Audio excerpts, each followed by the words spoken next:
Okay, we'll start with this is a 2 extra long barbless nymph hook.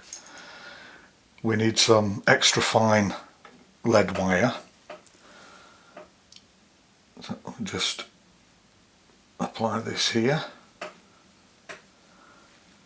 This is a pattern, probably one of the first patterns I ever tied and fished with on a regular basis. Very simple pattern to start with to tie, so it's very good for beginners, but it's also a fabulous fishing pattern. So we just need a bit of weight on the centre of the hook like that. We've got some sheer 40-0 red. We start at the back of the hook here, just to make a little stopper to stop the lead from sliding back. I'll just lock that off like that and get rid of that. And then we can go just over the lead and we'll put a little stopper in front to stop it moving forward. There we are, and then we can go back over the lead to the rear of the hook, a little bit further back there. Then we need a bunch of pheasant tail. Now we don't want these to go over the eye because then we'll have to cut them, so let's tie them in so they finish about there. Now we want to go, if I tighten this up very tight, they'll flare everywhere and they'll be difficult to tie down. So I just want to go over them loosely first, and when I get to the front we can tie them down and go back nice and tight. Makes it much easier to tie in. And I go back to here like so. Then I've got 2 vanilla coloured ostrich holes. A little bit too far forward there. I'll just move them back. I'll go over the lead wire with this as well. That's good.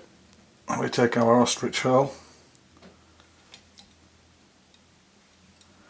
go over the body. As I said, a very simple pattern but very effective.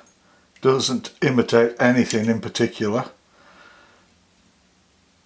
but fish seem to love it. Oops.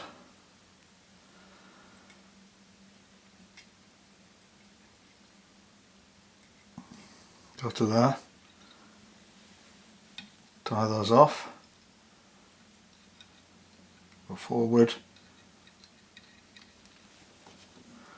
Remove these 2. So we pull these over. Keep them all nice and straight. And we'll put one in to tack that down. 2. And then we can take our scissors and just trim those off at an angle. We go forward to the hook eye and work our way back over the peacock, over the pheasant tail head.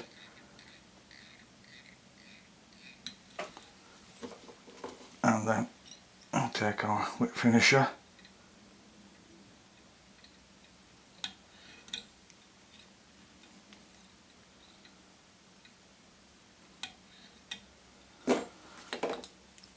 Remove that.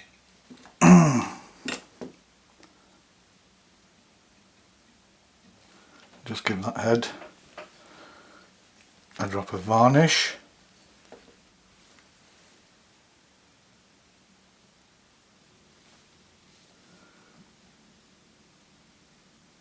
And there we are.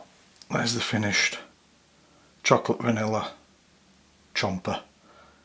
If you like, you can even give the shell back a coat of UV resin to give it a little bit more a 3-dimensional look. If you enjoy the videos, please like, share, subscribe, and thanks for watching.